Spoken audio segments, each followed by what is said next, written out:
Let's talk about the reasons, additional reasons why we might want to shoe a horse besides just protecting the bottom of the foot. In some cases, the hooves will wear faster than they grow. If horses are on dry, rocky conditions, like a lot of times we see in New Mexico, maybe out in the sand hills, sometimes they'll just simply wear faster than they can regrow, replenish themselves. That would obviously be a reason to put a shoe on the foot to protect it, to prevent it from wearing out faster than it grows. We talked about the protection and so that we can help with situations with bruising, ideally prevent bruising. Sometimes we want a shoe for added support. The horse might undergo some kind of an athletic purpose. We saw a picture of a jumping horse a little bit ago, and that kind of horse needs some kind of traction to be able to set its feet before it prepares and goes over the jump, and then also when it lands over the jump. If we want to change weight distribution, if we've got a weanling or a yearling that has some kind of leg deformity that we want to be able to have a positive impact on, we might have to build a special shoe that places the shoe where there's a void in the foot to be able to change the way that weight is distributed up through the horse's cannon bones, maybe even up into the knee or up into the hock. Or if we have some kind of therapeutic reason, if we have a horse that has navicular syndrome or has foundered, obviously we need to put some kind of shoe on there to help support the foot. Some of these things over time, simply with rest, you can manage by leaving the horse barefoot. But again, the investment in that horse and what his purpose in life is dictates how quick we have to put him back into service. And some horses are what we call serviceably sound, which just simply means they're serviceable for their intended use, but yet they may not be serviceable if we wanted to go out and run barrels on them, but they might be just fine to have your young son or daughter ride as a beginning horse. And so in that case, we may not need this specialized shoe. But I do a number of horses that simply have to stay in performance shape and be able to perform, and so we want to be able to use that shoe to support our trimming practices. Okay, so here's the same foot that had the bruise in it, a little bit larger picture blowing up there. Ideally, that shoe has been placed symmetrically around a symmetrically trimmed foot, around a symmetrical or as close to symmetrical coffin bone. This happens to be a handmade shoe, or what we call a plain stamp shoe.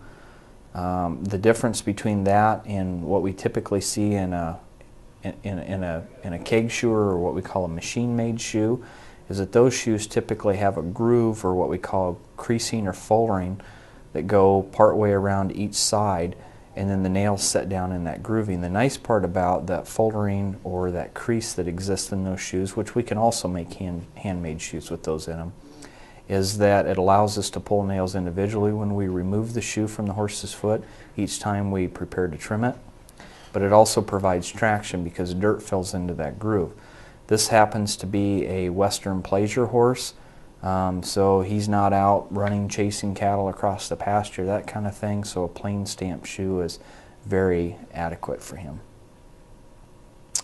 Sometimes we put clips on shoes for added stability. Horses that perform and do lots of athletic kinds of activities will sometimes twist and turn out of their shoes, and so by placing clips on there, particularly on the sides of the feet, we can prevent that shoe from twisting off the foot. And I see a lot of horses in the summertime, even standing in a stall or a run, stomping flies. Obviously with the hind feet, they have a very high percentage of time where they can change the position of that shoe just by stomping flies. And so I find that clips are really helpful to hold that shoe into position from one shoeing to the next over a 6 or 7 week period. Clips really take a lot of the stress off the nails, and so we can use fewer and smaller nails. And we used to think that when we saw clips on a horseshoe on a horse that was maybe performing, that horse had some kind of problem, but they're very commonly used in practice now.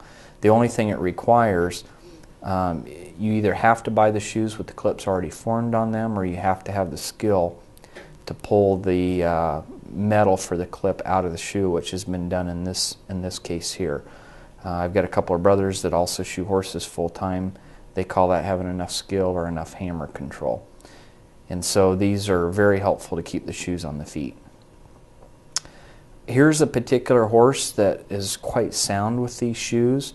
You can see on the left side of the screen, one heel has actually been turned on back on itself to actually make it wider and slightly thicker to compensate. He has, this is a base narrow horse, so he stands with his hips wider than his feet, and so he tends to roll over the outside of his foot. So by putting a shoe on there to protect that side of the foot and actually fit the shoe wider than the foot is, this horse does quite well with that. And then the inside heel has been tapered down.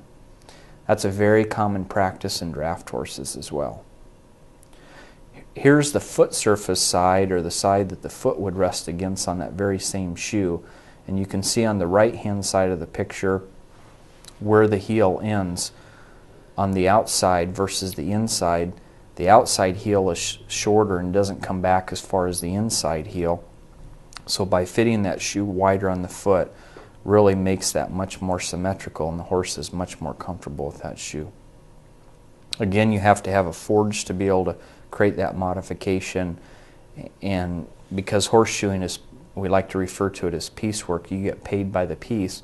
To be able to have the skill and do these kinds of things obviously go hand in hand, and so having a forge and having a little hammer control really is pretty darn important.